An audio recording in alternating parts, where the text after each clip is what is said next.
இன்னொரு முக்கியமான விஷயம் என்னன்னு கேட்டிங்கன்னா, சாயந்தரம் வந்து கேரல் சர்வீஸ்க்கு நீங்கள் எல்லாரும் குடும்பமாக வாங்க. அது முக்கியம். என்னது? நீங்கள் எல்லாரும் குடும்பமாக வாங்க.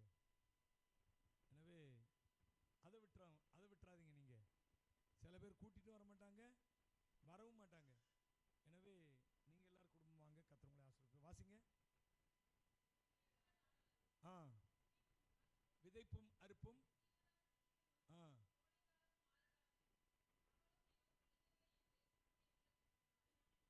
பூமி உள்ள நாளளவும் விதைப்பும் அறுப்பும், சீதளமும் உஷ்ணமும், கோடை காலமும் மாரி காலமும், பகலும் இரவும் ஒளிவதில்லை என்று தம்முடைய உள்ளத்தில் சொன்னார்.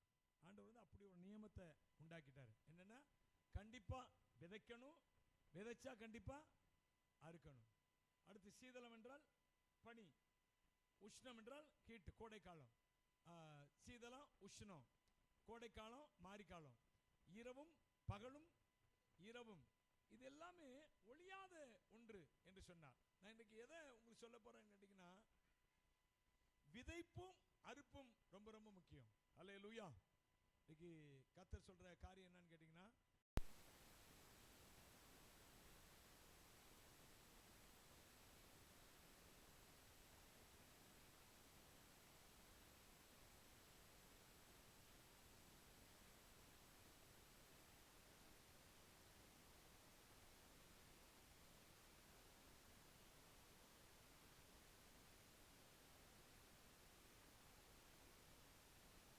நெல்லை அறுக்கிறாங்க, கோதுமை விதைக்கிறாங்க, கோதுமையை அறுக்கிறாங்க, பருத்தி விதைக்கிறாங்க, பருத்தி அறுக்கிறாங்க. இப்படி நிறைய காரியங்களை பார்க்கிறோம். நாம விதைச்சா அறுப்பு கண்டிப்பா உண்டு உலக பிரகாரமாக. ஆனா உலகத்தை காட்டிலும் தேவன் நமக்கு, அதாவது அவருடைய இரத்தத்தால் கழுவப்பட்ட தேவனுடைய பிள்ளைகளாகி நாமெல்லாம் யாரு? தேவனுக்கு, சத்தமா சொல்லுங்க, தேவனுடைய பிள்ளைகளாகும்படிக்கு நமக்கு என்ன கொடுத்திருக்கிறாரு? அதிகாரமே கொடுத்துட்டாரு. நீ தேவனுடைய பிள்ளை அப்படின்னு அதிகாரம் கொடுத்துட்டாரு. நாம அதிகாரமா சொல்லலாம், நான் தேவனுடைய பிள்ளைன்னு தயங்கி சொல்ல வேண்டாம். என்னது? தேவன் எவ்வளவு பெரியவர், நான் அவருக்கு பிள்ளையா என்று சொல்லி நம்ம தயக்கம் கொள்ள வேண்டிய அவசியம் இல்லை. இயேசுவை எப்போ நம்புனீங்களோ அப்போவே தேவனுடைய பிள்ளைகள் ஆயிட்டீங்க. எப்போ இயேசுன்றதை எனக்காக சிந்தப்பட்டது, இயேசு எனக்காக பலியானார் என்று சொல்லி இயேசுவின் நாமத்தை நம்பி அவரை ஏற்றுக்கொண்டீர்களோ அப்பொழுது நீங்கள் கிறிஸ்துவின் பிள்ளைகள் ஆனீர்கள். அல்லேலூயா. கிறிஸ்துவை நம்பினதால் பிதாவுக்கு பிள்ளையானோம். அல்லேலூயா. எனவே அருமையானவர்களே, நான் ஏற்கனவே சொன்னபடி உலக பிரகாரமா ஒரு மனுஷன் விதைச்சான்னா அவனுக்கு அறுப்பு கண்டிப்பா உண்டு. உண்டா இல்லையா? உண்டு. குறைவோ கூடவோ கண்டிப்பா விதைச்சான்னா அதுக்கு அறுப்பு கண்டிப்பா உண்டு, அதில் சந்தேகம் இல்லை. ஆனா நீதிமானுக்கு அது ரொம்ப ரொம்ப அதிக நிச்சயங்க. இன்னும் அதிகம்னு சொல்லலாம். நீங்க எடுத்து வாட்சி பார்த்தீங்களேன், சங்கீத புஸ்தகத்தில் 97:11 வாசிங்க. சங்கீத புஸ்தகம் 97:11. நீதிமானுக்காக வெளிச்சமும் விதைக்கப்பட்டிருக்கிறது. அல்லேலூயா. நீதிமானுக்காக பாருங்க மகிழ்ச்சி, இன்னொன்னு என்னது? வெளிச்சம். அது என்ன செய்யப்பட்டிருக்கிறது? விதைக்கப்பட்டிருக்கிறது. நீதிமானுக்காக விதைக்கப்பட்டிருக்கிற என்ன அர்த்தம்? ஒரு நாள்ல பலன் உண்டு, அறுவடை உண்டு. நீதிமானா இருப்பீர்கள் என்றால், அப்போ இந்த பழைய ஏற்பாட்டில் சொல்லப்பட்ட நீதிமான்லாம் தேவனுக்காக கஷ்டப்பட்டு பிரயாசப்பட்டு அந்த நியாய பிரமாணத்தை பூரா கடைபிடிச்சு அவருக்காக நல்லவனா வாழ்ந்து இப்படியாக பிரயாசப்பட்டு வாழ்ந்தார்கள். கூடுமானவரை தான் வாழ்ந்தார்கள். அவர்களால் முழுமையாக வாழ முடியல. அல்லேலூயா. அப்படிதானே? பழைய ஏற்பாட்டில் குற்றம் குறை இல்லாத மனிதர்கள் யாராக இருப்பாங்களான்னு பாருங்க, ஒருத்தர் இருக்க மாட்டாங்க. அல்லேலூயா. எனக்கு தெரிந்து ஒரு குறை இல்லை அப்படின்னா அது யோசேப்பா தான் இருக்கணும். ஆனால் அந்த யோசேப்புமே என்ன செஞ்சான்? அவன் வந்து தகப்பனிடத்தில் தன்னுடைய சகோதரரை குறித்து என்ன சொல்லி கொண்டு இருந்தான்? குறை சொல்லி கொண்டு இருந்தான். அப்போ பிசாசுனுடைய அந்த குணாதிசயம் அவனுக்குள்ள கொஞ்சம் இருந்துச்சுன்னு சொல்லலாம். அதனால தான் சொல்றேன், எந்த மனுஷனும் அவன் நல்லவன் இல்லை. அல்லேலூயா. நீதிமான் ஒருவனாகிலும் இல்லை. ரோமர்ல பார்க்கிறோம், 3 அதிகாரம் நினைக்கிறேன். அதுல சொல்லப்பட்டிருக்கிறது. நீதிமான் ஒருவனாகிலும் இல்லை, எல்லோரும் ஏகமாய் கெட்டு போனார்கள் அப்படின்னு சொல்றாரு. அந்த ரோமர் புத்தகத்தில் எழுதின பவுல் சொல்லுகிறார். அப்போ நல்லது செய்ய பிரயாசப்பட்டார்கள், நியாயப்பிரமாணத்தின்படி நடக்க கடுமையாய் பிரயாசப்பட்டார்கள். ஆனாலும் அவர்களால் என்ன செய்ய முடியல, நீதிமான ஆக முடியல. அவர்களையும் கர்த்தரா பார்த்துதான் ஆபிரகாமையும் நீதிமான்னு கர்த்தர் சொன்னாரு. எதனால சொன்னார்னா, ஆபிரகாம் தேவனை விசுவாசித்தான். ஹல்லேலூயா. எந்த மனுஷனும் கிரியைகளினாலே பழைய ஏற்பாட்டில் நீதிமான் ஆக்கப்படவில்லை, ஆக்கப்பட முடியவில்லை. அதுதான் நியாயப்பிரமாணத்தின் செட்டப்பே. அதுதான் நியாயப்பிரமாணத்தினால் ஒருவனும் நீதிமான் ஆகிறது இல்லை. நீங்க ரோமர் புஸ்தகமும் கலாத்தியர் புஸ்தகமும் நீங்க முழுக்க நீங்க வாட்சி பார்த்தீங்கன்னா அதுல நீங்க பார்க்கலாம். இதை நியாயப்பிரமாணத்தின் கிரியைகளினால் ஒருவனும் நீதிமான் ஆகிறதில்லை அப்படின்னு சொல்லி. அப்போ அவங்க எல்லாம் ஆண்டவர் சொன்ன கட்டளைகளை கடைபிடிக்க முயற்சி செஞ்சாங்க. கூடுமானவரா முயற்சி செய்தவர்களை தேவனா பார்த்து போ, கர்த்தரை நம்பினா பார்த்தீங்களா, அதனால போ, சரி நான் நீதிமான் சொல்றேன் தவிர அடுத்து புதிய ஏற்பாட்டில் சொல்லப்பட்டிருக்கிறது எவனும் நீதிமான் இல்லை. ஹல்லேலூயா. வாசிக்கிறீங்களா அந்த வசனத்தை?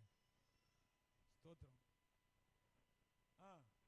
ரோமர் 3 எத்தனை வசனம் சிஸ்டர்? 10-11 வாசிங்க.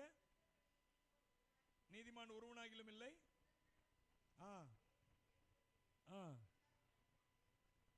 ஏகமாய் கெட்டு போனார்கள். பாத்தீங்களா, ஒருவனாகிலும் இல்லை, நன்மை செய்கிறவன். அப்ப நாம பார்க்கிறோம் ஆபிரகாமை குறித்து கர்த்தர் சொல்றாரு நீதிமான் அப்படின்னு. எதனால் நீதிமான்? நான் ஏற்கனவே சொன்ன பாத்தீங்களா, அவன் தேவனை விசுவாசித்தான். அதனாலதான். அப்ப பழைய ஏற்பாட்டில் அப்பவே விசுவாசத்தினாலதான் நீதிமானாக்கப்பட்டார்கள் அநேகர். ஏன்னா அவங்க கடும் முயற்சி எடுத்தார்கள். ஆபிரகாம் தேவனுக்காக வாழ கடும் முயற்சி எடுத்தான். ஈசாக்கு தேவனுக்காக வாழ கடும் முயற்சி எடுத்தான். யோசேப்பு யாக்கோபு தேவனுக்காக வாழ கடும் முயற்சி எடுத்தார்கள். ஆனாலும் அதுல தோல்வியிட்டார்கள். கர்த்தர் அவரை நம்பினபடினாலே அவர்களை நீதிமான் என்று சொன்னார். அல்லேலூயா. அப்ப இந்த சங்கீத புஸ்தகத்தில் பார்க்கிறோம். வாசிக்க திரும்ப சங்கீத புஸ்தகத்தில் 97:11. நீதிமானுக்காக வெளிச்சமும் செம்மையான இருதயத்தாருக்காக மகிழ்ச்சியும் எனப்பட்டிருக்கிறது, விதைக்கப்பட்டிருக்கிறது. அப்ப நமக்காக மகிழ்ச்சி. பழைய ஏற்பாட்டில் நல்லவன், இப்போ இயேசு கிறிஸ்துவின் இரத்தத்தால் கழுவப்பட்டவன். அல்லேலூயா. பழைய ஏற்பாட்டில் கூடுமானவரை முயற்சி செய்தவன். இங்க புதிய ஏற்பாட்டில் பாத்தீங்கன்னா இயேசுவின் இரத்தத்தினாலே பூரணமாக்கப்பட்டவர்கள். சொல்லுங்க, இயேசுவின் இரத்தத்தாலே மீட்கப்பட்டு வசனமாம் வேலியாலே காக்கப்பட்டு, இயேசுவின் இரத்தத்தாலே மீட்கப்பட்டு வசனமாம் வேலியாலே காக்கப்பட்டு, கரை திரை அற்ற பரிசுத்தரோடு, கரை திரை அற்ற பரிசுத்தரோடு இளையான் பொன் வீதியில் உலாவிடுவே, இளையான் பொன் வீதியில் உலாவிடுவே. இன்ப இயேசு ராஜாவை நான் பார்த்தால் போதும், மகிமையில் அவரோடு நான் வாழ்ந்தால் போதும். இன்ப இயேசு ராஜாவை நான்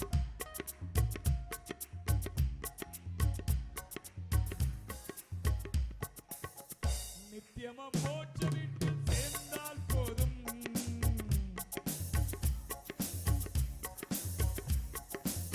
அல்லேலூயா கூட்டத்தில் நான் மகிழ்ந்தால் போதும், அல்லேலூயா கூட்டத்தில் நான் மகிழ்ந்தால் போதும்.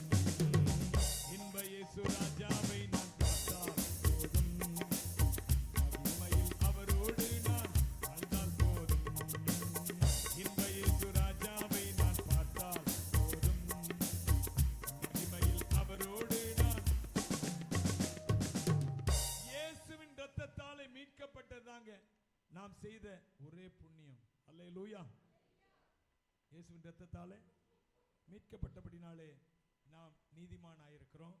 எனவே இந்த நீதிமானுக்காக என்னப்பட்டிருக்கிறது? வெளிச்சமும் மகிழ்ச்சி என்ன செய்யப்பட்டிருக்கிறது? விதைக்கப்பட்டிருக்கிறது. விதைக்கப்பட்டிருக்கிறது. எப்போ நாம இதை நம்புகிறோமோ, நான் நீதிமான் என்று நம்புகிறோமோ, அப்பவே நமக்கான எல்லா காரியங்களும் என்ன செய்யப்பட்டிருக்கிறது, விதைக்கப்படும். அது மாத்திரம் இன்னொரு வசனம் நீங்க வாசிங்களேன், நீதிமொழிகள் 10:16 வாசிங்க.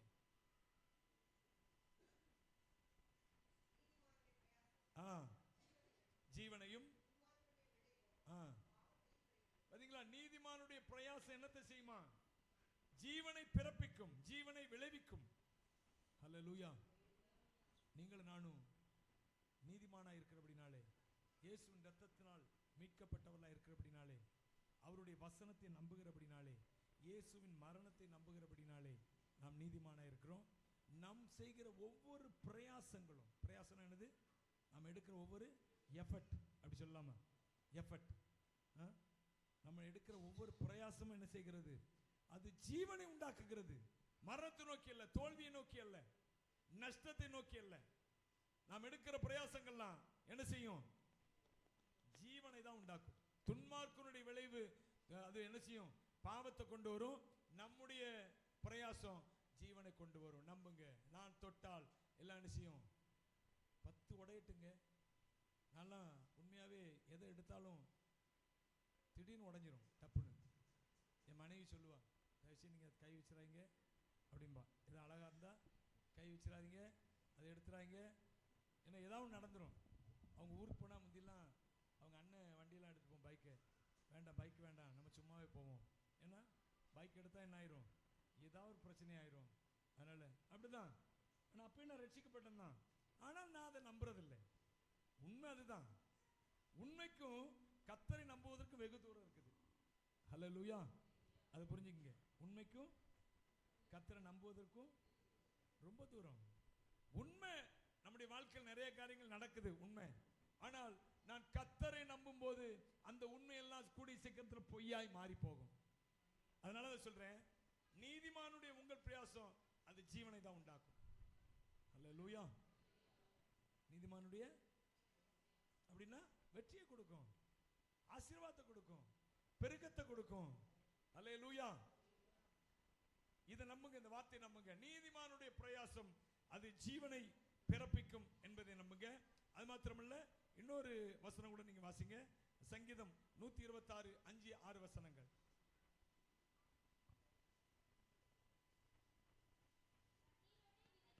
கண்ணீரோடு விதைக்கிறவர்கள் கம்பீரத்தோடு அறுக்கிறார்கள், அள்ளி தூவும் விதை சுமக்கிறவன் அழுது கொண்டு போகிறான்.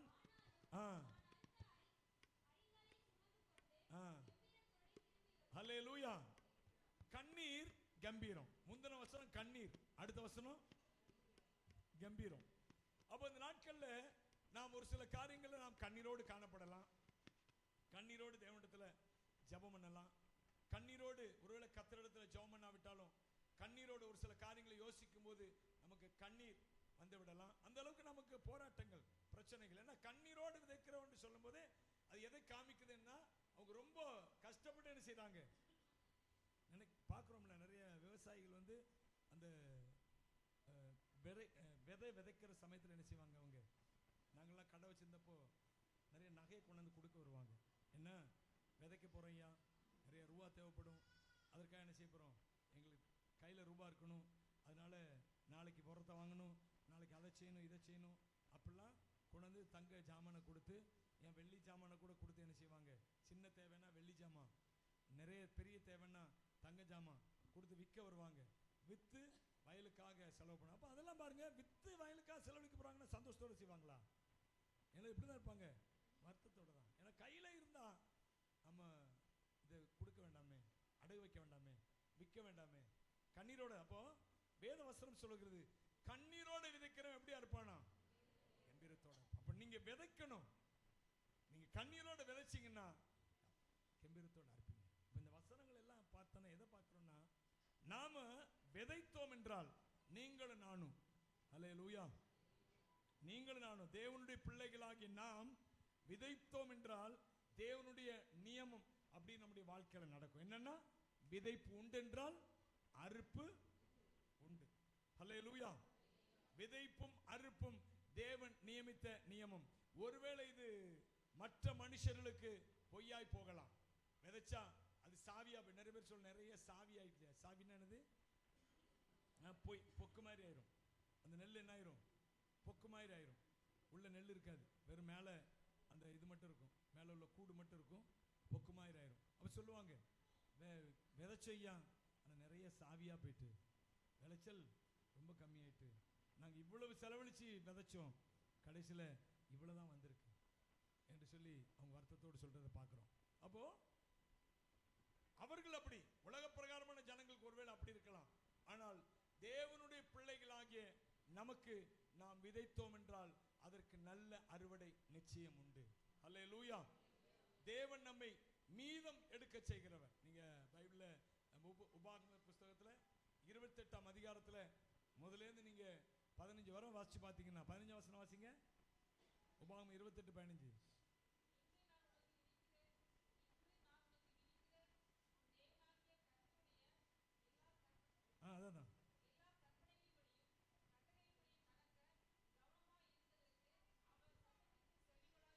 அதான் இது வந்து செவி கூடாது. அதுக்கப்புறம் ஃபுல்லா சாபம்.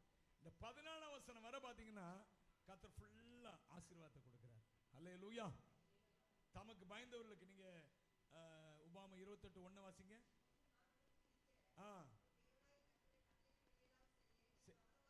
கவனமா இருக்கும்படிக்கு அவர் சத்தத்திற்கு உண்மையாய் செவி கொடுப்பாயனால் நமக்கு இது வாக்குத்தத்தம். உன்னை என்ன செய்ய வரவர்? மேன்மையா வைப்பார். அவருடைய சத்தத்துக்கு மாத்திரம் செவி கொடுத்துரு, உன்னை மேன்மையா வைப்பார் என்று சொல்லி அந்த 1லிருந்து 14 வரை வாசித்து பார்த்தீங்கன்னா நிறைய ஆசீர்வாத வசனங்கள். உன் கூடையும் மாப்பேசுகிற தொட்டி என்ன செய்யப்பட்டிருக்கும்? ஆசீர்வதிக்கப்பட்டிருக்கும். நீ வெளியிலும் ஆசீர்வதிக்கப்பட்ட, நீ போகையிலும் ஆசீர்வதிக்கப்பட்டிருப்பாய், அருகிலும் ஆசீர்வதிக்கப்பட்டிருப்பாய், பட்டணத்திலும் ஆசீர்வதிக்கப்பட்டிருப்பாய், வெளியிலும் ஆசீர்வதிக்கப்பட்டிருப்பாய், உன் சத்துருக்கெல்லாம் ஓடி போவாங்க. இப்படி நிறைய ஆசீர்வாதங்கள், 14 ஆசீர்வாதங்கள் சொல்லிட்டு, 14 வசனங்கள் ஆசீர்வாதங்களை குறித்து சொல்லிட்டு 15ஆவதுல இருந்து பாத்தீங்கன்னா நீ செவி கொடுக்காது போனால் இந்த சாபங்கள் எல்லாம் உண்மையில் வந்து பலிக்கும். அப்படியே ஃபுல்லா சாபங்களா வருது. அல்லேலூயா. அப்போ மெய்யாவே தேவனுடைய பிள்ளைகளுடைய வாழ்க்கையில சாபம் பலிக்குமா அப்படின்னு கேட்டீங்கன்னா பலிக்குமா? பலிக்குமா? என்ன சொல்லுவது? என்ன சொல்லால், என்ன சொன்னால் என்ன சொல்லுவார்? தேவனுடைய பிள்ளைகளுடைய வாழ்க்கையில சாபம் பலிக்குமா? பலிக்காது. அல்லேலூயா. இயேசு மறுதலிச்சிட்டீங்கன்னா வேணா சாபம் பலிக்கலாம். ஆனா மற்றபடி நீ ஒரு சின்ன தவறு செய்துட்ட, பாவம் செய்துட்டேன்னா உடனே உன் மேல அந்த சாபம் பலிக்குன்னு சொல்வதை நாம நம்ப வேண்டிய அவசியம் இல்லை. ஏன்னா பைபிள் சொல்லுகிறது. நீங்க எடுத்து வாசிங்க, கலாத்தியர் புஸ்தகத்தில் 3ஆம் அதிகாரம் 13ஆம் வசனத்தை வாசிங்க. மரத்திலே தூக்கப்பட்ட எவனும் சபிக்கப்பட்டவன் என்று எழுதியிருக்கிறபடி கிறிஸ்து நமக்காக சாபமாகி நியாய பிரமாணத்தின் சாபத்திற்கு நம்மை, என்ன சாபம் அது? நல்ல கவனிங்க. வெறுமனே சாபம் இல்ல. நீங்க நிறைய ஊழியக்காரங்க பேச, நானே பேசியிருக்கிறேன், சாபம் சாபம் அப்படின்னு. முக்கியமா என்ன சாபம்? எல்லா சாபத்துக்கும் நீங்களா மீட்டார் இல்ல இல்ல. ஆனா முக்கியமா என்ன சாபம்னு கேட்டீங்கன்னா நியாய பிரமாணத்துல சொல்லப்பட்ட சாபத்துக்கு நம்ம என்ன செய்யிட்டாரு? அப்ப இந்த வார்த்தை கேட்டுட்டு பயந்துட்டே இருக்க கூடாது. சில சமயத்துல நான் வந்து பைபிள் எடுப்பேன், எடுத்த உடனே டக்குன்னு ஒரு வசனம் வரும், ரொம்ப மோசமான வசனமா இருக்கும், நமக்கு நெகட்டிவான வசனமா இருக்கும். உன்னை பாபிலோன் குமாரத்தியே, உன் ஆடைகளை உரிந்து கொள்வேன், அப்படி செய்வேன், இப்படி செய்வேன். டக்குன்னு ஒரு பயம் வரும். இந்த வசனத்தை கொண்டு போய் பைபிளை திருப்பினா ஏதோ ஒரு வசனம் வந்தானே ஆகணும். அதெல்லாம் நமக்கு நினைக்கக்கூடாது. நீ ரட்சிக்கப்பட்டவன், நீ ரட்சிக்கப்பட்டவன். உடனே நான் சொல்லுவேன், இது எனக்கு அல்ல. அல்லேலூயா. அப்படிதாங்க சொல்லணும். சாபத்தை நீங்க ஏற்றுக்கொள்வதற்கு பிறந்தவர்கள் அல்ல, ஆசீர்வாதத்தை ரிசீவ் பண்றதுக்கு பிறந்தவங்க. கை தட்டி அவரை துதிப்போமா? அல்லேலூயா. சாபம் நம்மேல் பலிக்க போறது இல்ல. நீ ஒருவேளை வழி தப்பி போயிட்டாலுமே தேவன் உன்னை சபிச்சா கொண்டு வருவார். இல்ல, உன்னை அடிச்சு கொண்டு வரலாம் கர்த்தர், ஆனா உன்னை சபிச்சு கொண்டு வர மாட்டாரு. புரியுதா உங்களுக்கு? அதெல்லாம் பழைய ஏற்பாட்டு காலம். நான் சொல்றேன், நல்லா புரிஞ்சுங்க. பழைய ஏற்பாட்டுக்கும் புதிய ஏற்பாட்டுக்கும் உள்ள வித்தியாசத்தை புரிஞ்சுங்க. எல்லாமே ஒண்ணு அப்படி படிக்க கூடாது. நாம அதுல உள்ள நிறைய காரியங்கள் நிழலாட்டம். பைபிள்ல நம்ம வந்து புதிய ஏற்பாட்டிலே சொல்லப்படுது. அதெல்லாம் எப்படி காண்பிக்கப்பட்டிருக்கு? நமக்கு நிழலாட்டம். அது வந்து அப்படி உண்மை அல்ல, அது நிழலாட்டம். அதெல்லாம் தேவனை விட்டு விலகினால், சுத்தமா விலகி போயிட்டோம்னா இதெல்லாம் நடக்கலாம் ஒருவேளை. ஆனால் தேவனுக்குள்ள இருக்கிற ஒரு காரியத்தில் நீ ஸ்லிப் ஆயிட்ட, தப்பி போயிட்ட, தப்பு பண்ணிட்ட, உடனே இந்த சாபம் உண்மையில வந்துருமா? நம்ம தப்பு பண்ண நேரத்தில் தான் டக்குன்னு வசனத்தை பிரிப்போம். பிரிச்சோன்னு நீ நாசமா போவேன்னு வரும், நீ வீணா போவேன்னு வரும். ஹல்லேலூயா. புறஜாதிக்கு சொல்லப்பட்டிருக்கும் தமஸ்குவின் பாரம், எகிப்தின் பாரம் அப்படின்னு சொல்லிட்டு சாபமான வசனங்கள் வந்திருக்கும். அதை உடனே படிச்சுக்கிட்டு இது என் மேல வருமா அப்படின்னு கேட்டா, அப்படிலாம் நிறைய பிரசங்கிமார்கள் இருக்கிறாங்க. எனக்கிட்ட அதில் போடப்பட்டிருக்கு, நீ எகிப்துக்காக தேவன் கொடுத்த வார்த்தை அது, தமஸ்குவுக்காக கொடுக்கப்பட்ட வார்த்தை அது, எத்தியோப்பியாவுக்காக கொடுக்கப்பட்ட வார்த்தை அது. நீங்க ஏசாயால நீங்க வாட்சி பாருங்க, நிறைய இடத்துல வரும் அது. எகிப்தின் பாரம், தமஸ்குவின் பாரம், எத்தியோப்பியாவின் பாரம், இன்னும் வேற என்னது, தீருவின் பாரம், இப்படி நிறைய வரும். அது அந்த பட்டணத்துக்காக அந்த சமயத்தில் கொடுக்கப்பட்ட வார்த்தை. அதில் உள்ள ஒரு சில சத்தியமான வார்த்தைகள் நாம் எடுத்துக்கொள்ளலாம்.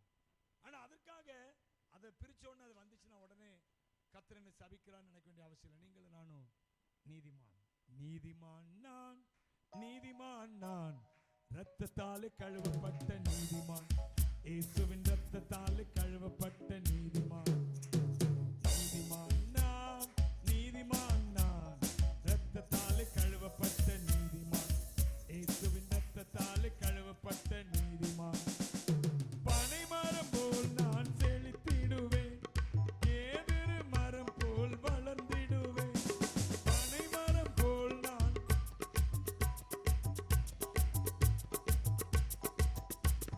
கர்த்தரின் இல்லத்தில் நாட்டப்பட்ட நாய் வளர்ந்திடுவேன். நீதிமான் நான், நீதிமான் நான், இயேசுவின் இரத்தத்தாலே கழுவப்பட்ட நீதிமான். அல்லேலூயா. Praise the Lord. அப்போ நான் பார்த்தோம், நீதிமான் வேற, உலகப்பிரமாணவன் வேற. உலக பிரகாரமானவனுக்கு ஒரு தவறு பண்ணி தண்டனை வந்துட்டு அதே மாதிரி எனக்கும் வரும்னு நினைக்காத. அவனுக்கு வர்றது தண்டனையா இருக்கலாம், ஆனால் நமக்கு வருகிறது நம்மை திருத்தும்படியாக தேவன் கொடுக்கிற சிக்ஷை. Praise the Lord. அல்லேலூயா. நீங்க எபிரே நிருபத்தில் வாட்சி பார்த்தீங்கன்னா, எபிரே நிருபத்தில் சிக்ஷையை குறித்து சொல்லப்பட்டிருக்கு பாருங்க. Praise the Lord. அல்லேலூயா. நமக்கு நன்றி செலுத்துகிறோம். வாசிங்க எபிரேயர் 12ஆம் அதிகாரத்திலே 7ஆம் வசனத்திலிருந்து வாசிங்க. நீங்கள் சிக்ஷையை சகிக்கிறவர்களாக இருந்தால் தேவன் உங்களை புத்திரராக எண்ணி நடத்துகிறார். தகப்பன், நல்ல கவனிங்க, வசனத்தை கவனிங்க. நீங்கள் சிக்ஷையை சகிக்கிறவர்களா இருந்தால் என்ன அர்த்தம்? பொறுத்து கொள்ளுகிறவர்களா இருந்தால். என்னது? நீங்கள் சிக்ஷையை சொல்லுங்க, சகிக்கிறவர்கள் என்ன அர்த்தம்? நீங்க சிக்ஷையை பொறுத்துக்கிட்டு இருக்கிறீங்க. ஐயோ, வாழ்க்கையில போராட்டம், பாடு, பிரச்சனை, தட்டுப்பாடு, குறைவு, சிக்ஷை சிக்ஷை சிக்ஷை. இந்த சிக்ஷையை நீங்க பொறுத்து கொண்டு தேவன் ஒரு நாள் இறங்குவார். ஆமென். அல்லேலூயா. இது எல்லாவற்றையும் நடந்து எடுத்து போடுகிற தேவன் அவர் என்னோடு இருக்கிறார். பொறுமையா காத்திருப்போம். காத்திருப்பேன், காத்திருப்பேன், காத்திருப்பேன், காத்திருப்பேன், காத்திருப்பேன், அற்புதங்கள் பெறும் வரை காத்திருப்பேன். கர்த்தருக்கு காத்திருப்போம், வெட்கப்பட்டு போவதில்லை. நிச்சயமாய் முடிவு உண்டு, நம்பிக்கை வீண் போகாது. கர்த்தருக்கு காத்திருப்போம், வெட்கப்பட்டு போவதில்லை.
துளிர்க்கச் செய்வேன். காத்திருப்பேன் காத்திருப்பேன் காத்திருப்பேன் அற்புதங்கள் பெறும் வரை காத்திருப்பேன். காத்திருப்பேன் காத்திருப்பேன் அற்புதங்கள் பெறும் வரை காத்திருப்பேன். பொறுமை.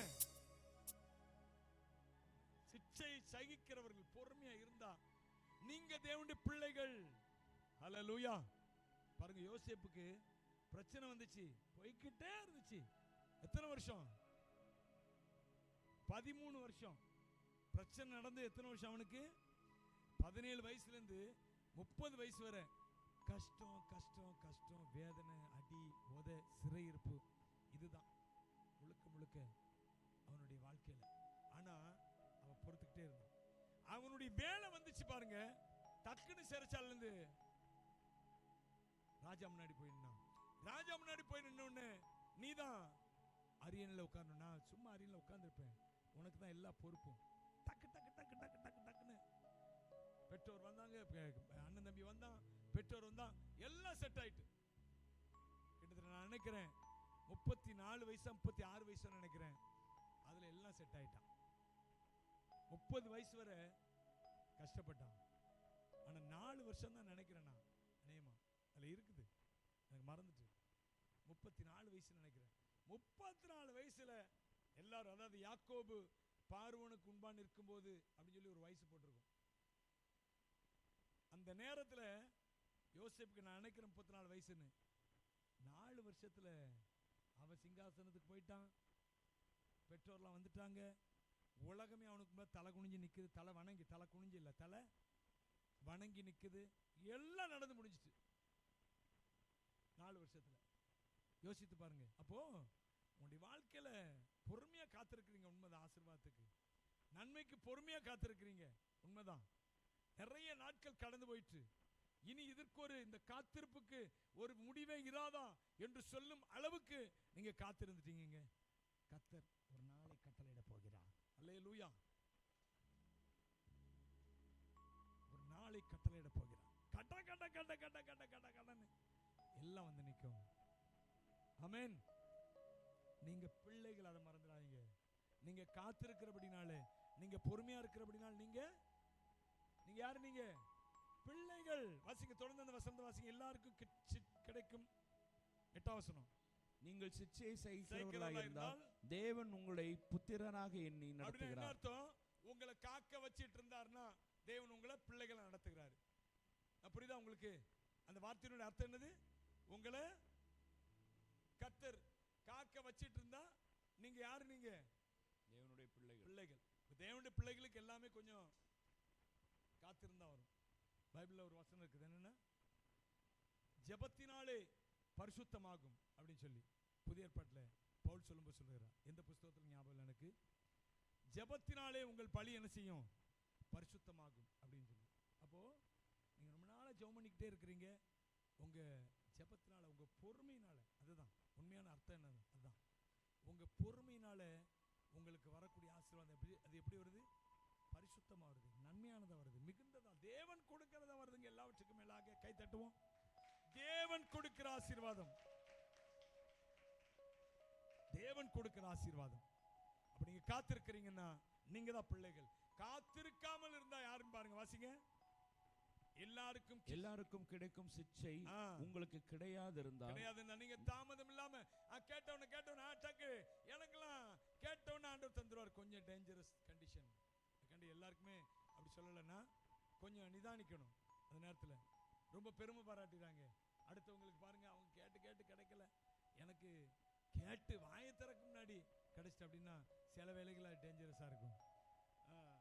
எல்லாருக்கும் கிடைக்கும் சிச்சை உங்களுக்கு கிடையாது இருந்தால் நீங்கள் புத்திரராயிராமல் வேசி பிள்ளைகளாய் இருப்பீர்களே. பொறுமை ஆண்டவர் காக்க வச்சார்னா நீ உங்களை யாரு நினைக்கிறார் தெரியுமா? அவர் தன்னுடைய சொந்த பிள்ளைகள். அல்லேலூயா. நீங்கள் நான் யார் பிள்ளைகள்? எனக்கு கிடைக்கல, தாமதமாகுது, இன்னும் தாமதமாகுது, இன்னும் தாமதமாகுதுன்னா நீங்க தேவனுடைய பிள்ளைகள், இயேசுவின் பிள்ளைகள். நாங்கள் எப்போதும் மகிழ்ந்திருப்போம், இயேசுவின் பிள்ளைகளே எப்போதும் மகிழ்ந்திருங்கள். இயேசுவின் பிள்ளைகள் நாங்கள் எப்போதும் மகிழ்ந்திருப்போம். இயேசுவின் பிள்ளைகளே எப்போதும் மகிழ்ந்திருங்கள். எந்நேரமும் எவ்வேளையும் இயேசுவில் களி கூறுவோம். எந்நேரமும் எவ்வேளையும் இயேசுவில் களி கூறுவோம். நேசரில் களி கூறுவோம். நம் நேசரில் களி கூறுவோம். இயேசுவின் பிள்ளைகள் நாங்கள் எப்போதும் மகிழ்ந்திருப்போம். இயேசுவின் பிள்ளைகளே எப்போதும் மகிழ்ந்திருங்கள். ஹல்லேலூயா. நீங்கள் நானும் யாரு? சிற்றையை சகிக்க முடியல, பொறுமையா இருக்க முடியல, காத்திருக்க முடியல, எனக்கு இப்பவே வேணும் அப்படின்னு ஓடணும்னா அவங்க யாரு? அவங்க பைபிள் சொல்லுகிறது யாரு? ஆமா. அப்படின்னு என்ன அர்த்தம்? அவருடைய பிள்ளைகள் இல்ல, வயசு பிள்ளைகள் தப்பா நினைச்சிடக்கூடாது. நீங்க நம்ம தாய் தகப்பனை திட்டுறாங்க அப்படின்னு நினைச்சிடக்கூடாது. நீங்க அவருடைய பிள்ளைகள் அல்லங்க. நீங்க அந்நியர் நீங்க. ஆனா அவருடைய பிள்ளைகள்னா காத்திருப்பாங்க. ஹல்லேலூயா. ஆபிரகாமை குறித்து வேதவசனம் சொல்லுகிறது, அவன் பொறுமையாய் காத்திருந்து வாக்குத்தத்தம் பண்ணப்பட்டதை பெற்றான். ஹல்லேலூயா. எபிரேயர் 10ஆம் அதிகாரத்திலயா நீங்க பாத்தீங்கன்னா, எபிரேயர் 10 நினைக்கிறேன், இல்ல அது அந்த வசனம் இல்ல, இருந்தாலும் 10லயும் அதே வசனம் 36ஆம் வசனம் வாசிங்க. நீங்கள் தேவனுடைய சித்தத்தின்படி செய்து வாக்குத்தத்தம் பண்ணப்பட்டதை பெறும்படிக்கு பொறுமை உங்களுக்கு வேண்டியதா இருக்கிறது. பொறுமை உங்களுக்கு வேண்டியதா இருக்கிறது. ஸ்தோத்திரம். நீங்க இதுல வாசிங்க, ரோமர் புஸ்தகத்துல. glory to Jesus. ஹல்லேலூயா. ஸ்தோத்திரம். நன்றி செலுத்துகிறோம், நன்றி செலுத்துகிறோம். 19ஆம் வசனத்தை வாசிங்க. 4:19. அவன் விசுவாசத்திலே பலவீனமாய் இருக்கவில்லை. அவன் ஏறக்குறைய 100 வயதுள்ளவனாய் இருக்கும்போது தன் சரீரம் செத்து போனதையும் சாராளுடைய கர்ப்பம் செத்து போனதையும் எண்ணாதிருந்தான். தேவனுடைய வாக்குத்தத்தத்தை குறித்து அவன் அவிசுவாசமாய் சந்தேகப்படாமல். நான் சொன்னது இந்த வசனம் தான், 6ஆம் அதிகாரத்திலே, எபிரேயர் 6ஆம் அதிகாரத்திலே 15ஆம் வசனம். இதனால் என்ன? எபிரேயர் 6:15. அந்தபடியே அவன் பொறுமையாய் காத்திருந்து, அல்லேலூயா, வாக்குத்தத்தம் அப்படின்னு வந்துட்டாலே உங்களை பொறுமையில உங்களை சோதிக்க போறாருன்னு அர்த்தம். கர்த்தர் அநேக வேளையில் அப்படிதான், எல்லாம் அப்படி இல்லை. சில வேளைகள் நமக்கு அவசரமாக கொடுக்க வேண்டிய காரியங்கள் இருக்கும், கர்த்தர் தருவாரு. அதனால அப்படி நினைச்சிட வேண்டாம். நிறைய வேளைகள்ல கர்த்தர் ஒரு நல்ல ஒரு வாக்குத்தத்தத்தை கொடுத்தாரு அப்படின்னாவே அதோடு கூட நமக்கு பொறுமையும் அவசியம் என்பதை நாம் கற்றுக்கொள்ள வேண்டும். அல்லேலூயா. சரி, அதை விடுங்க. இப்போ நம்ம சங்கீதம் 126 5 6 வசனங்களை வாசித்தோம். கண்ணீரோட விதைக்கிறவர்கள் அப்படியே இருப்பாங்க. அழுது கொண்டு விதையை சுமக்கிறவன் அழுது கொண்டு போகிறானா, தான் அறுத்தறியை சுமந்து கொண்டு கெம்பீரத்தோடு வருவான். அப்போ இன்னைக்கு முக்கியமானது என்னன்னு கேட்டீங்கன்னா, விதைப்பும் அறுப்பும். அல்லேலூயா. முதல்ல என்ன செய்யுங்க? நீங்க விதைங்க. ஆமென். கண்ணீரோட விதைங்க, பிரயாசத்தோட விதைங்க, தேவனுடைய சமூகத்தில் விதைங்க. முக்கியமா என்னன்னா தேவனுடைய சமூகத்தில் விதைங்க. ஹல்லேலூயா. இன்னைக்கு முக்கியமா ஆண்டவர் சொல்வதற்கு எதற்காக ஆண்டவர் சொன்னார்னு கேட்டீங்கன்னா, நாம் ஜெபிக்கிறதை குறித்து வலியுறுத்த வேண்டும் அப்படிங்கிற குறித்து தான் இன்றைக்கு என்னோடு கூட பேசினார். இப்போ ஜெபத்தில் நீங்க உறுதியா தரித்திருங்க. அதுதான் நமக்கு விதைப்பு. இன்றைக்கு நீங்க நீதிமொழி புஸ்தகத்தில் வாசி பார்த்தீங்கன்னா 8:34 வாசிங்க. நீதிமொழிகள் 8:34. என் வாசற்படியிலே நித்தம் விழித்திருந்து என் கதவு நிலை அருகே காத்திருந்து எனக்கு செவி கொடுக்கிற மனுஷன் பாக்கியவான். என் வாசற்படியில, நான் ஏற்கனவே சொல்றேன், இந்த வசனம் இந்த 8ஆம் அதிகாரம் முழுக்க எதை குறித்து சொல்லுகிறேன்னு சொல்லியிருக்கேன்? ஞானத்தை குறித்து சொல்லுகிறது. அப்ப இன்னொரு பக்கம் என்னன்னு கேட்டீங்க, ஞானம் என்றாலே அது கர்த்தர் அப்படின்னு சொல்லலாம். நம்ம இப்ப கர்த்தர் சொல்லுகிறபடி தான் இது. என்ன சொல்றாருன்னா, என் வாசற்படியில் நித்தம் என்ன செய்? விழித்திரு. தூங்கிட்டு இருக்காத. என்ன செய்? நீ தூங்கிட்டே ஜெபம் பண்ணும்ல, அப்படி இல்லை. நீ என்ன செய்? நீ விழித்திரு. ஜெபத்துக்காக ஒரு நேரத்தை ஒதுக்கு, அல்லது பல மணி நேரங்களை ஒதுக்கு. ஜெபத்துல விதைக்கிறவன் அவன் ஜெயம் பெறாம போனதே இல்லை. நான் என் சரித்திரத்துல பார்த்ததே இல்லைங்க. முதல்ல புரிஞ்சுக்கலங்க. ஜெபத்துல, அதாவது ஜெபம் என்பது, நான் ஏற்கனவே எத்தனை முறை சொல்லியிருக்கேன் உங்களுக்கு, ஜெபம் என்பது அது விசுவாசத்தின் கிரியை. விசுவாசத்துக்கு இன்னொரு பேர் அப்படி கூட சொல்லலாம். ஜெபம் என்றாலே அதற்கு அது எதனுடைய கிரியை? விசுவாசிக்கிறவனுடைய கிரியை. நீ விசுவாசித்தா என்றால் ஜெபம். நான் வெறுமனே விசுவாசிக்கிறேன், நல்லா தூங்கி நல்லா எந்திரிச்சு நல்லா சாப்பிட்டு போய் அந்த பிரச்சனை வரும்போது நான் விசுவாசிக்கிறேன் கர்த்தர் என்னை. என்னது விசுவாச கிரியைனா? என்ன தெரியுமா? முதல்ல தேவ சமூகம். ஹல்லேலூயா. தேவ சமூகம் இல்லாத விசுவாசம் அது வெத்து வேட்டுன்னு சொல்லுவேன். அந்த விசுவாசம் என்னது? அது எப்போது ஜெபிக்காம விசுவாசிக்கலாங்க. நான் இன்னைக்கு இருக்கிறேன், நான் இன்னைக்கு ஜெபிக்காம எனக்கு உடம்பு டயர்டு, உடம்பு சரியில்லை, ஏதோ ஒன்று ஜெபிக்காம வெளியே போயிட்டேன், நான் பிரசங்கம் பண்றேன், அடுத்தவங்களுக்காக ஜெபிக்கிறேன், கர்த்தர் கிரியை செய்வார். இது என்னது? இது திடீர்னு நடக்கக்கூடிய ஒன்று. ஆனா வழக்கமாவே நான் ஜெபிக்க மாட்டேன், ஆனா விசுவாசிப்பேன் அப்படின்னா என்ன அர்த்தம்? விசுவாசிக்கிற யாராகிலும் தேவ சமூகத்தில் இருக்காம இருந்திருக்காங்களா பாருங்க? கிடையவே கிடையாது. பைபிளையும் சரி, உலக பிரகாரம் நான் பார்க்கிற மனிதர்கள் ஆனாலும் சரி, விசுவாசிச்சாங்கன்னா அவங்க தினந்தோறும் என்ன செய்வாங்க? வேத வசனம் சொல்ற, என் வாசற்படியில் நித்தமும் விழித்திருந்து. ஹல்லேலூயா.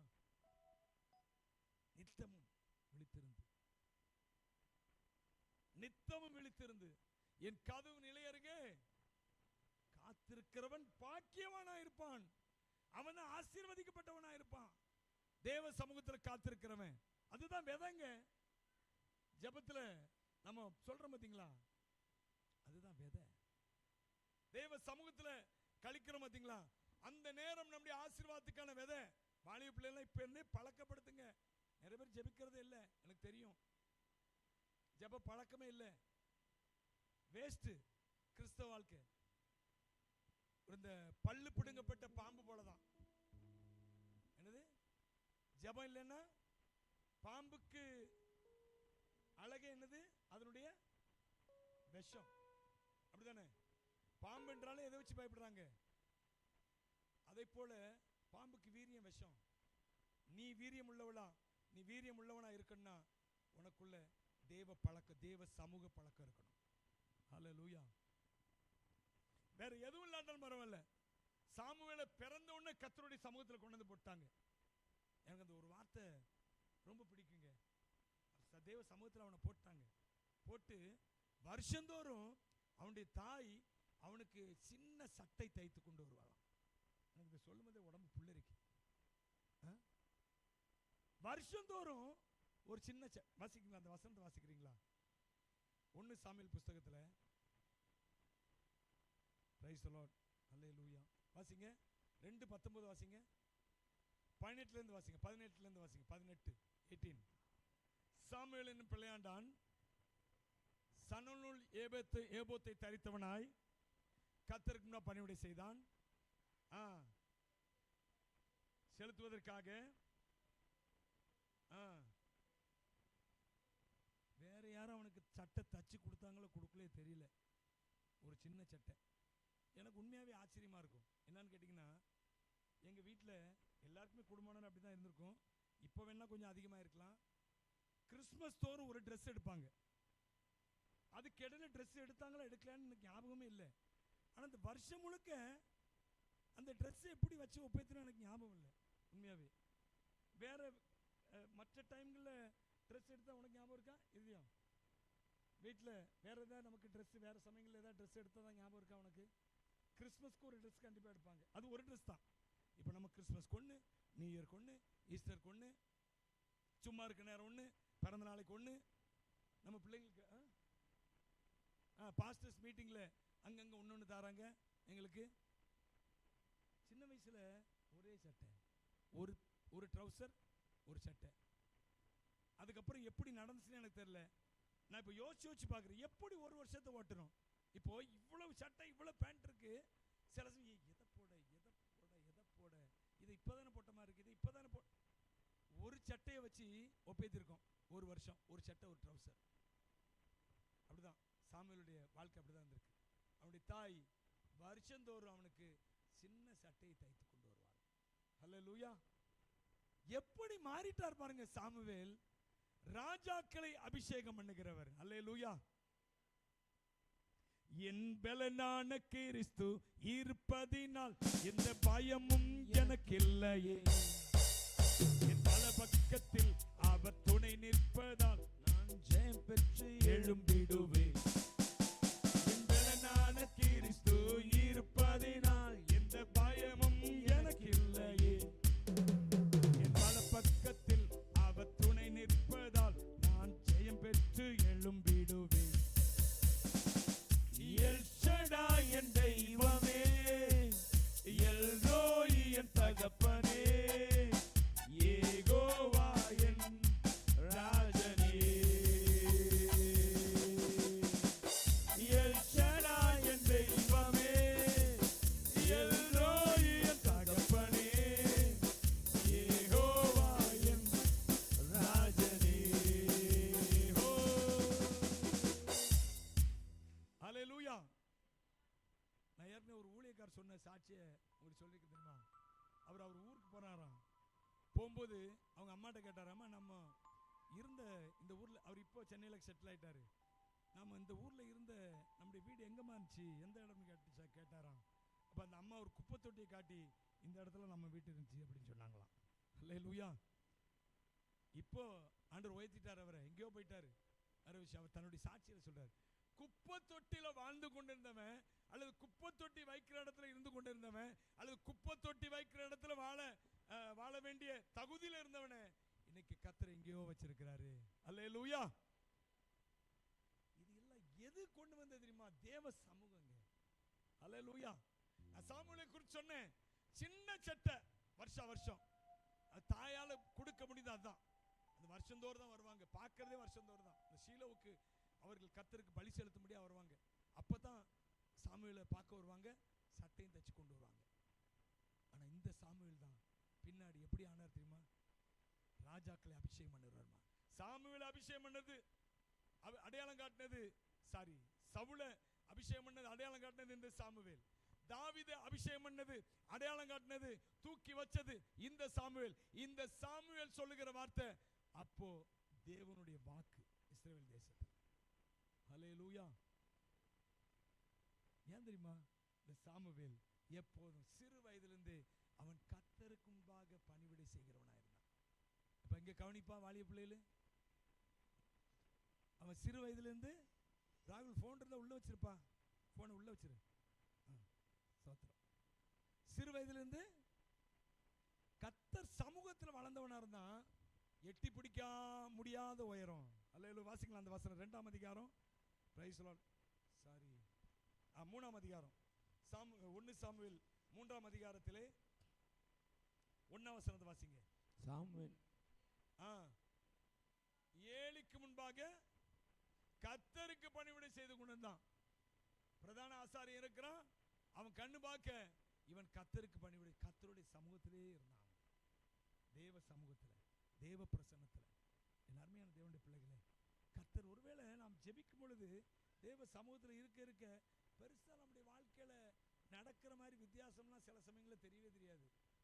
ஆனால் திடீர்னு ஒரு நாள் வரும் பாருங்க, திடீர்னு அவருடைய நாள் வரும் பாருங்க, எங்கேயோ போய் நிற்போம். அல்லது அப்படி கொஞ்சமா கர்த்தர் முன்னேற்றி திரும்பி பார்ப்போம், நான் எங்க இருந்தேன் இப்போ எங்க இருக்கிறேன். யாருக்கு திரும்ப இந்த பாக்கியம்? தேவ சமூகத்தில் இருக்கிறவர்களுக்கு. ஹல்லேலூயா, ஹல்லேலூயா.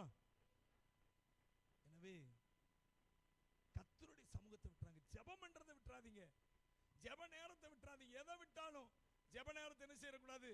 விட்டுறக்கூடாது. புது வருஷம் வர போது, இந்த புதிய வருஷத்துல ஒரு தீர்மானம் எடுங்க.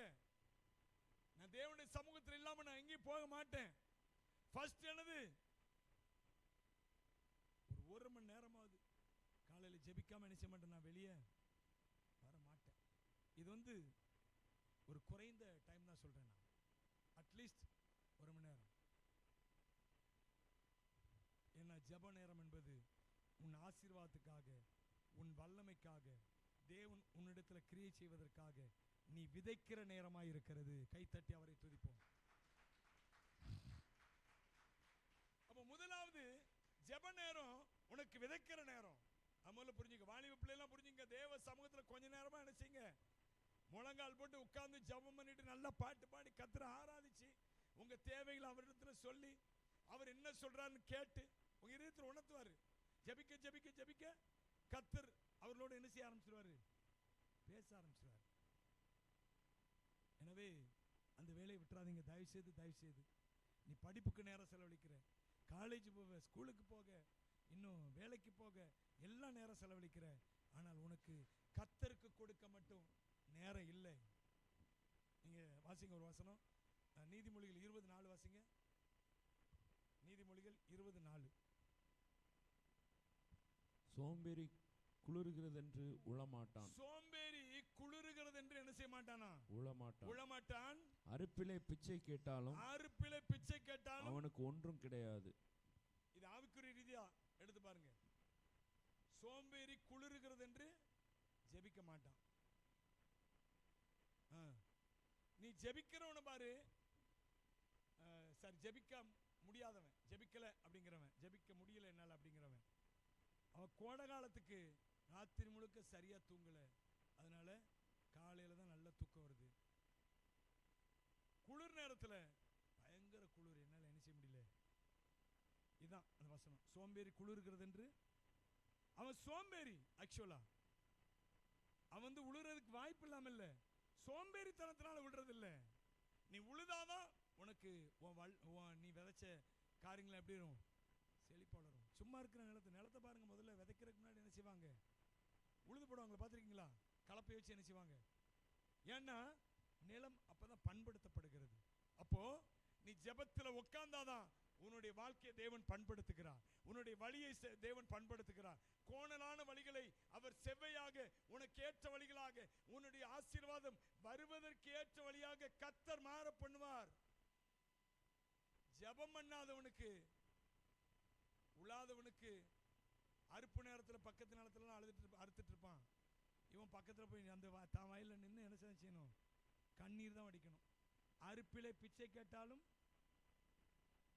பக்கத்துல போய் வயலுக்கு போய் கேட்டாலும், உனக்கு தான் வயல் இருக்க, நீ ஏன் விழல, நீ விழாதனால கிடைக்கல, சோம்பேறி பையில போ அப்படிம்பாங்க. எனவே இன்னைக்கு சோம்பேறித்தனத்தினால நிறைய பேர் ஜெபிக்கிறது இல்லை. காலையில 4 மணிக்கு எந்திரிச்சு ஒருத்தன் கடங்காரன் தேடி வரான் அப்படின்னா நம்மளால ஓடி ஒளிய முடியும். 4 மணிக்கு எந்திரிச்சு ஒருத்தன் கடன் தர வேண்டி இருக்குது, 10,000 தர வேண்டி இருக்கு, 1 லட்சம் தர வேண்டி இருக்குன்னா 4 மணிக்கு எந்திரிச்சு போய் அவனிடத்துல என்ன செய்ய முடியுது, வாங்க முடியுது. ஒரு திருமணத்திற்கு வெளியூர் போகணும்னா 4 மணிக்கு 5 மணிக்கோ 2 மணிக்கோ எந்திரிச்சு என்ன செய்ய முடியும், நம்மளால பஸ் ஏறி போக முடியுது, ட்ரெயின் ஏறி போக முடியுது. ஆனால் தேவனுக்காக நம்மை ஆசீர்வதிக்கிற கர்த்தர், கைத்தட்டி அவரை துதிக்கலாமா? அவர் தாங்க தேடுறாரு உங்களை என்னையும், அவர் சமூகத்தில் வரும்படிக்கு. என் வாசற்படியில் நித்தமும் விழித்திருந்து என் கதவின் நிலை அருகே, வாசி அந்த வசனத்தை, காத்திருந்து எனக்கு, மனுஷன் பாக்கியவானா இருப்பான். என் வாசற்படியில் நித்தம் விழித்திருக்கிறவன் பாக்கியவான். என் கதவின் வாசற்படியில நிலைத்திருக்கிறவன், உட்கார்ந்திருக்கிறவன், அப்படி அவன் எப்படிப்பட்டவன், அவன் பாக்கியவானா இருப்பான், ஆசீர்வதிக்கப்பட்டவனா இருப்பான். என் அருமை தேவனுடைய பிள்ளையே, ஜெபிக்க நேரம் ஒதுக்கு. கர்த்தர் உன்னோடு பேசுகிறார். சோம்பேறி குளிர்கிறது என்று உளமாட்டான். அறுப்பிலே பிச்சை கேட்டால் அவனுக்கு ஒன்றும் கிடையாது. எனவே அறுக்கிற காலம் உனக்கு வரணும்னா, நீ ஆசீர்வாதமா இருக்கிற ஒரு காலம் வரணும்னா, அவர் சமூகத்தில் உட்கார்ந்து இருக்கிற காலம் இந்த காலமா இருக்கணும். இந்த காலத்தில் நீ மௌனமா இருந்தால், அவன் மாதிரி நான் சொல்றேன், இந்த காலத்தில் நீ சும்மா இருக்காத, நீ எழும்பி பிரகாசிக்க வேண்டிய காலம் இது.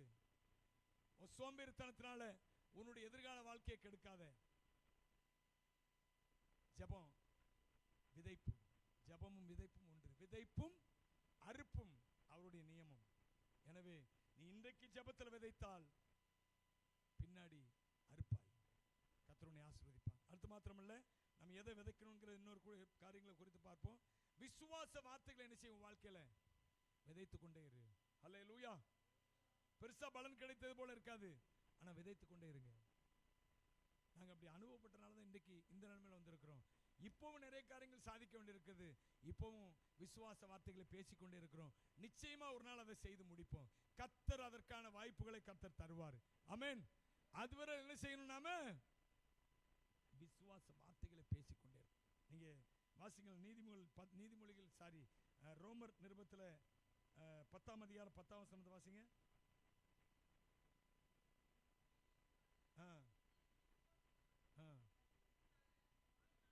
நீ இருதயத்தில் விசுவாசிச்சு அது வாயினால என்ன செய்யணும்? நீ எதையும் சரி. நீங்க இன்னொரு வசனம் அதே அதிகாரத்தில் 10:6 வசனத்தில் 10:6 வாசிங்க. விசுவாசத்தினால் ஆகும் நீதி. இதான் போதும். இந்த நீதி நமக்குரிய நீதி, நம்முடைய ஆசீர்வாதம், நமக்கு தேவன் கொடுக்கிற நீதி. அல்லேலூயா. நம்முடைய வாழ்க்கையில் நமக்கு தேவையான செழிப்பு தேவன் நமக்கு கொடுக்கிற நீதி. இந்த நீதி எதனால ஆகும், எதனால உண்டாகும் அப்படின்னு கேட்டீங்கன்னா நம்முடைய விசுவாசத்தினால உண்டாகும். விசுவாசம் எப்படி காமிக்கணும்னு பின்னாடி பார்த்தோம். என்ன பார்த்தோம்? 10:10 நீதி உண்டாக இருதயத்தில் விசுவாசி, ரட்சிப்புண்டாது நிறைவேற என்ன செய்ய? அறிக்கை பண்ணு. அப்ப விசுவாச வார்த்தைகளை விதைத்துக் கொண்டே இருப்போம். நாம் விசுவாச வார்த்தைகளை விதைக்கும் போது அதற்கு எதிர்ப்படையான காரியங்கள் நம்முடைய வாழ்க்கையில நடக்கிறதா இருக்கலாங்க. ஆனாலும் நீங்க சோர்ந்து போகாதீங்க. அல்லேலூயா. கர்த்தருக்குள் உறுதியா இருங்க. பலன் கொள்ளுங்கள். கர்த்தருக்குள்ளாக பலன் கொண்டு உங்களுடைய விசுவாச வார்த்தைகளை நீங்க பேசிக்கொண்டே இருங்க. தேவன் என்னை ஆசீர்வதிப்பார். தேவன் என்னோடு கூட இருக்கிறார். தேவன் என்னை உயர்ந்த ஸ்தானத்தில் கொண்டு போய் வைப்பார்.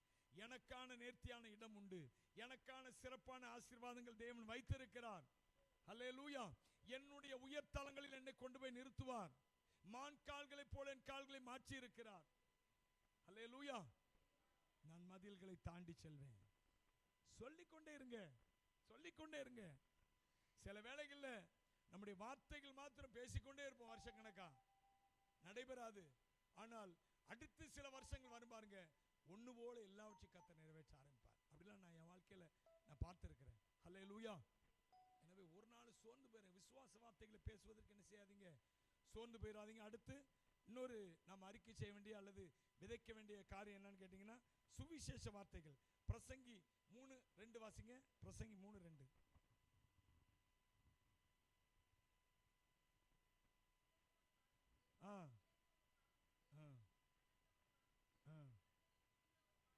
நடக்க இல்லை, நட ஒரு காலம். என்னது?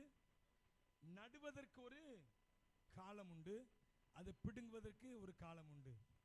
இன்னொரு வசனம் கூட சொல்லுகிறது, உன் ஆகாரத்தை தண்ணீர்கள் மேல் போடு, அநேக நாட்களுக்கு பின்பு அதன் பலனை காண்பாய். அடுத்து முதல்ல நம்ம விதைக்க வேண்டிய என்னன்னு சொன்ன, முதல்ல ஜெப நேரம், இரண்டாவது விசுவாச வார்த்தைகள், மூன்றாவதாக சுவிசேஷ வார்த்தைகள் நாம் விதைத்துக் கொண்டே இருக்கணும். சோர்ந்து போயிடக்கூடாது. ஆண்டவர் இயேசு கிறிஸ்துவை குறித்த சுவிசேஷ வார்த்தைகள் என்ன செய்து கொண்டே இருக்கணும். வாரங்களும் வரலையும், நான் ஏற்கனவே எத்தனை முறை உங்களுக்கு சொல்லியிருக்கிறேன், நாம் எல்லா ஆத்துமாக்களும், உலகத்தில் உள்ள எல்லா ஆத்துமாக்களையும் ரட்சிப்பதற்காக தேவன் நம்மை அழைக்கவில்லை. உலகத்தில் உள்ள எல்லா ஆத்துமாக்களுக்கும் சுவிசேஷம் பிரசங்கிக்கப்பட வேண்டும். ஞாபகம் இருக்கா? சொன்ன ஞாபகம் இருக்கா? சொன்ன ஞாபகம் இருக்கா? எல்லாரும் ரட்சிக்க வேண்டாம். பைபிளே சொல்லுகிறது. பரலோகத்துக்கு போகிற வாசல் எப்படி இருக்குது? அது அதுல பிரவேசிக்க போகிறவர்கள் கொஞ்சம் பேர், சிலர். விரிவான விசாலமான வாசல் நரகத்துக்கு போகிற வாசல், அங்க போகிறவர்கள் அநேகர். எனவே நரகத்துக்கு பெரிய கூட்டம் போகுது, பரலோகத்துக்கு சின்ன கூட்டம் தான். அதனால உலகத்தை முழுக்க ரட்சிக்க தேவன் என்னை அழைக்கவில்லை. ஆனால் உலகம் முழுக்க சுவிசேஷம் சொல்லப்பட வேண்டும். அதற்கு தேவன் நம்மை அழைத்திருக்கிறார். நாம் சுவிசேஷம் சொல்லும் போது தேவன் யாரெல்லாம் சித்தமானவர்களோ அவர்களை உள்ள கொண்டு வருவார். ஆமென் சொல்லுங்களேன். அல்லேலூயா. எனவே பிரியமானவர்களே, உங்க சுவிசேஷ வார்த்தைகள் என்ன செய்கின்றீங்க? நீங்க விதைத்துக் கொண்டே இருங்க. Please please please. தேவன் அதற்காகத்தான் உங்களை என்னை அழைத்திருக்கிறார். இயேசு உனக்காக ஜீவன் கொடுத்தார், உனக்காக ரத்தம் சிந்தினார், உனக்காக மரித்தார், உனக்காக உயிரோடு எழுந்தார். சொல்லுவது என்ன கஷ்டமாங்க? கஷ்டமா? சொல்லுங்க, கஷ்டமா? எத்தனை பேர் சொல்றீங்க? சொல்றீங்களா? சுவிசேஷ வார்த்தைகளை நீங்க விதைத்துக் கொண்டே இருங்க. நீங்கள் இப்பொழுது விதைக்க விதைக்க விதைக்க இந்த விதை பின்னால் ஒரு நாளிலே ஆத்துமாக்களாக திரும்பி வர ஆரம்பிக்கும். கை தட்டி அவரை துதிப்போமா? அல்லேலூயா. கடைசியாக ஒரே ஒரு நாம் விதைக்க வேண்டிய காரியம் என்னன்னா, உன்னுடைய பொருளாதாரத்தை விதைங்க. நீங்க வாசிங்க ஸ்தோத்திரம். நீதிமொழிகள் புஸ்தகத்தில் 3ஆம் அதிகாரம் 9ஆம் வசனம். நீதிமொழிகள் கர்த்தரை கனம் பண்ணு. அல்லேலூயா. உன்னுடைய எல்லா பொருளாலும் உன்னுடைய எல்லா விளைவின் முதற் பலன், உன்னுடைய விளைவின் முதற் பலனான கர்த்தரை முதற் பலனால கர்த்தரை நிசி கனம் பண்ணு. அதுதான் தசமபாகம். உன் பொருள் உன் எல்லா விளைவின் முதற் பலன். அதனால கர்த்தரை நிசி, அது தசமபாகம் காணிக்க கொடுப்பது, கர்த்தரை கனம் பண்ணுவது. நம்ம போனா போதும் கொடுக்கறதல்ல, சபையின் செலவுகளுக்காக கொடுக்கறதல்ல, ஊழியக்காரின் செலவுகளுக்காக கொடுக்கறதல்ல. சபைக்காக செலவழிக்கிறோம், ஊழியக்காரர் செலவழிக்கிறோம், அதெல்லாம் வேற விஷயம். ஆனா நீ கொடுக்கிற என்ன எப்படி கொடுக்கணும் தெரியுமா? நான் கர்த்தரை கனம் பண்ணுகிறேன். சொல்லுங்க அல்லேலூயா. தசமபாகம் காணிக்க கொடுப்பது கர்த்தரை கனம் பண்ணுவதுங்க. ஒருத்தன் கர்த்தரை கனம் பண்ணினால் அவனை கர்த்தர் கண்டிப்பா என்ன செய்வாரு? கனம் பண்ணுவார். இன்னொரு வசனம் வாசிக்கலாம். 2 கொரிந்தியர் 9:10 வாசிங்க. 2 கொரிந்தியர் 9:10. விதைக்கிறவனுக்கு விதை கொடுக்கிறவர், புசிக்கிறதற்கு ஆகாரத்தை கொடுக்கிறவர், உங்களுக்கு விதையை கொடுத்து அதை பெருக பண்ணி, யாருக்கு தெரியுமா சொல்றாரு? உங்க நீதியின் விளைச்சலை உங்களுக்கு விதையும் கொடுப்பாரு, உங்களுக்கு ஆகாரம்.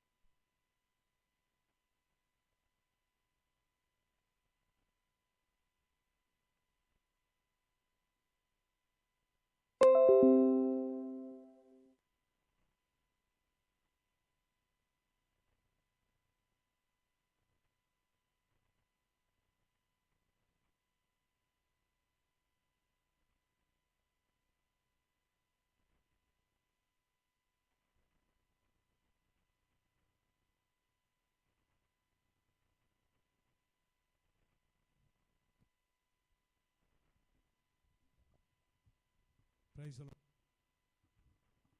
Praise the Lord. உனக்கு அவர் ஆகாரத்தை கொடுப்பார், விதையையும் கொடுப்பாரு, உனக்கு ஆகாரத்தையும் கொடுப்பாரு. உனக்குரிய எல்லா காரியங்களிலும் கர்த்தருடைய செழிப்பு. அந்த நாளைகளில் திராட்சரசம் புரண்டு ஓடும் அப்படிங்கிறாரு. என்னது? உன் நாளைகளில் திராட்சரசம் புரண்டு ஓடும் என்ன அர்த்தம்? ஏராளமா ஏராளமா கர்த்தர் கொடுக்கிற எல்லாமே ஏராளம் தான். கானான் தேசத்துக்குள்ள இவங்க போனாங்க. போனோன்னு தம்முடைய ஜனங்களுக்கு அவர் காண்பிக்கிறாரு அதோடைய செழிப்பை பத்தி. என்னன்னா, ஒரு திராட்சை கொலையை 2 பேர் சுமந்துட்டு வராங்க. அல்லேலூயா. இப்படி கொண்டு வரக்கூடிய திராட்சை கொலையை எப்படிதானே பிடிக்கிறோம்? திராட்சை கொலையை எப்படி பிடிக்கிறோம்? இப்படி பிடிக்கிறோம். 2 பேர் சுமந்துட்டு வராங்களாம். ஏன்னா செழிப்பு செழிப்பு. பாலும் தேனும் ஓடுகிற கானான் தேசம். அது என்னது? தேவன் கொடுக்கிற ஆசீர்வாதம் அப்படித்தான். செழிப்பின் ஆசீர்வாதம் என்னன்னா, தேவனுக்குரியதை அவரை கனம் பண்ணி நீ கொடுத்துரு. உன்னுடைய தசமபாகத்தை கர்த்தர் கையில கொடுத்துரு, காணிக்கை கொடுத்துரு. நீ இதை விதைக்கிற. என்னது? விதைக்கிற. நீங்க மல்கியா புஸ்தகத்தில் நாம் எப்போதும் வாசிக்கிற ஒரு வசனம் தான், எடுத்து வாசிங்க. Price the Lord. மல்கியா தீர்க்கதரிசி புஸ்தகத்தில் glory to Jesus 8, 9, 10 வசனங்களை வாசிங்க. மனுஷன் தேவனை வஞ்சிக்கலாமா? நீங்களோ என்னை வஞ்சிக்கிறீர்கள். எதிலே உம்மை வஞ்சித்தோம் என்கிறீர்கள்? காணிக்கைகளிலும் தானே. சபிக்கப்பட்டவர்கள் என்னை வஞ்சித்தீர்கள். சபிக்கப்பட்டவர்கள் அதெல்லாம் விட்டுருங்க. கர்த்தருக்கு கொடுக்க வேண்டியது முக்கியம். அதை தான் நாம் பார்க்கணும். வாசிங்க இப்போ 10ஆம் வசனம். என் ஆலயத்தில் ஆகாரம் உண்டாயிருக்கும்படி பண்டக சாலையிலே கொண்டு வருங்கள். அப்பொழுது வானத்தின் பலகணிகளை திறந்து இடம் கொள்ளாமல் போக மட்டும் வர்ஷிக்க மாட்டேன். வர்ஷிப்பது, கொடுப்பது வேறு, வர்ஷிப்பது. வர்ஷிப்பது என்ன தெரியுமா? வர்ஷிப்பதுனா அப்படி கொட்டுவது. மழை வர்ஷித்து கொண்டிருக்கிறது அப்படின்னா மழை என்ன செய்யிட்டு இருக்குது? கொட்டி கொண்டிருக்கிறது அப்படின்னு அர்த்தம். அப்ப வர்ஷிப்பது என்ன அர்த்தம்? கொட்டுவது, கொடுப்பதல்ல. கொடுப்பதுன்னு எப்படி? வர்ஷிப்பது என்றால் பலகணிகளை திறந்து, வானத்தின் பலகணிகளை திறந்து இடம் கொள்ளாமல் போக மட்டும் உங்கள் மேல் ஆசீர்வாதத்தை. சில பேர் இந்த வார்த்தையை மதிக்கவே மாட்டேங்கிறாங்க. கர்த்தர் சொல்ற, நீங்க என்ன வஞ்சிக்கிறீர்கள் அப்படிங்கிறாரு ஆண்டவர். தசமா கொடுக்காதவங்க கொடுத்து பழகுங்க. நான் திரும்ப சொல்றேன், அது கர்த்தரை கனம் பண்ணுவது. நீங்க ஆலயத்துக்காக கொடுப்பது பரிதாபப்பட்டு நம்முடைய ஆலயத்துக்கு நம்ம கொடுக்காம அதெல்லாம் காணிக்க, அது வேற விஷயம். ஆனால் தசம பாகம் என்பது அவரை கனம் பண்ணுவது. அல்லேலூயா. அவரை கனம் பண்ணுனா 1 சாமுவேல் புத்தகத்தில் பார்க்கிறோம், என்னை கனம் பண்ணுகிறவனி நான். அப்ப அவரை கனம் பண்ணா, அவர் கனம் பண்ணாம இருக்க மாட்டேங்க. நீங்க விதைக்கிறீங்க. அது இந்த விதை ஒரு நாள் பல மடங்காய் உங்களுக்கு. ஒரு நாள் நான் திரும்ப சொல்லிட்டேன், தசமா கொடுக்கிறவங்க இந்த மாசம் தசமா கொடுத்துட்டு அடுத்த மாசம் வருமானம் குறைஞ்சிட்டு, ஐயோ போன மாசம் தசமா கொடுத்தேன், இந்த மாசம் வருமானம் குறைஞ்சிட்டு, அப்போ அதில் பெரிய பலன் இல்லை அப்படின்னு பார்த்தீங்கன்னா ஒரு பலனுமே தெரியாது. ஆனால் கொடுத்து கொண்டே இருங்க. அல்லேலூயா. ஒரு நாளில் அள்ளி கொடுக்கிறவர்களாய் தேவன். எனக்கு தெரிந்த ஒரு சகோதரர், கடந்த நாட்டில் ஒரு மகள் திருமணம் நடந்துச்சு. அவர் சொல்லுவார், நான் வாரந்தோறும் என்னால் மாதம் கொடுக்க முடியல, மொத்தமாக கொடுக்க இருக்க முடியல, தொழிலில் எடுக்க முடியல, அதனால் நான் வாரந்தோறும் தசமபாகம் கொடுக்குறேன், கர்த்தரை ஆசீர்வாதம். பாருங்க, அவர் ஒன்றுமே இல்லாமல் இருந்தார், இன்னைக்கு பெரிய வீடு கட்டி மக கல்யாணத்தை ஜாம் ஜாம்னு பயங்கரமாக நடத்தி எவ்வளவோ பவுன் நகையை போட்டு ஒன்றுமே இல்லாமல் இருந்தவர். எனக்கு தெரிய ஒன்றுமே கிடையாது, வாடகை வீட்டில் ஒன்றுமே இல்லாமல் இருந்தவர். இன்றைக்கி ஆண்டவர் அவ்வளோ என்னென்னா கரெக்டாக தசம பாகம். நான் தசம பாகம் கரெக்டாக கொடுத்த ஆட்களை பார்த்துருக்குறேங்க. அவர்களை ஒரு நாள் கர்த்தர் கீழே விட்டதா சரித்திரமே இல்லை. கடன் வாங்கி தசம பாகம் கொடுக்காங்க. சில பேருக்கு தசமமான போன மாதம் நான் 1000 ரூபா கொடுத்துட்டேன், இந்த மாதம் கொடுக்க முடியல, பாஸ்டர் தப்பாக நினச்சிடுவார், அதனால் கடன் வாங்கியா ஒரு 1000 ரூபா நினச்சிக்குவோம் கொடுத்துருவோம். தயவுசெய்து அப்படி கொடுக்காதீங்க. உங்கள் கையில் வர்ற வருமானத்தை தனியாக பிரித்து எடுங்க. 10ல் 1 பங்கு பிரித்து எடுத்து அதை கொடுங்க. அல்லேலூயா. கொடுத்துட்டோமே, ஊழியக்காரர் தப்பாக நினைப்பாருன்னு கொடுக்காதீங்க. அதுக்கு நீங்கள் கொடுக்காம இருக்கலாம். உங்கள் வருமானத்தில் வந்துச்சா கொடுங்க. சில பேருக்கு வருமானம் கம்மியாகும், ஆனாலும் யாருக்குமே கொடுத்ததே கொடுத்துட்டு இருப்பாங்க. தேவையில்லையே, நீங்கள் தசம் அதுக்கு மேலே நான் கொடுக்கணும்னு நினச்சா கொடுங்க, அது வேறு விஷயம். ஆனால் தசமாத்திரம் அதை தான் கொடுக்கணும். கொடுக்காட்டா அவர் தப்பாக நினச்சிருவார். அப்படிலாம் கிடையவே கிடையாது. போன மாதம் 1000 ரூபா கொடுத்து இந்த மாதம் 100 ரூபா தான் கொடுக்க முடியும்னா கொடுங்க. உங்கள் 10ல் 1 பங்கு அது தேவனுக்கு உரியது என்பதை நினைத்துக் கொள்ளுங்கள். அல்லேலூயா, அல்லேலூயா. அதனால தான் அவர் சொல்றார், மனுஷன் தேவனை வஞ்சிக்கலாமா அப்படிங்கிறாரு. தேவனுக்குரியதை நாம் எடுத்துட்டோம்னா என்ன ஆயிடுது? வஞ்சனையா மாறிடுது, ஏமாற்றுக்காரர்களாக மாறிடுறோம். எனவே தயவு செய்து இதனால ஞாபகத்துக் கொள்ளுங்க. 4 காரியங்கள் சொன்ன, விதைக்க வேண்டிய காரியங்கள் எதெல்லாம் சொல்லுங்க? ஜெபம், அடுத்து விசுவாச வார்த்தைகள், அடுத்து சுவிசேஷ வார்த்தைகள், அடுத்து பொருளாதாரத்தில் நீ கர்த்தரை காணிக்கை தசமபாகத்தினால கனம் பண்ணு. இதெல்லாம் விதைகள். நீ ஆசீர்வாதமாய் பின்னால மாறுவதற்கு, உன் சந்ததி எல்லாம் தேவனுடைய ஆசீர்வாதத்தை பெற்றுக்கொள்வதற்கு இதெல்லாம் விதையாய் மாறுகிறது. நம்மள கண்களை மூடி நாம் கர்த்தரை நோக்கி பார்ப்போம்.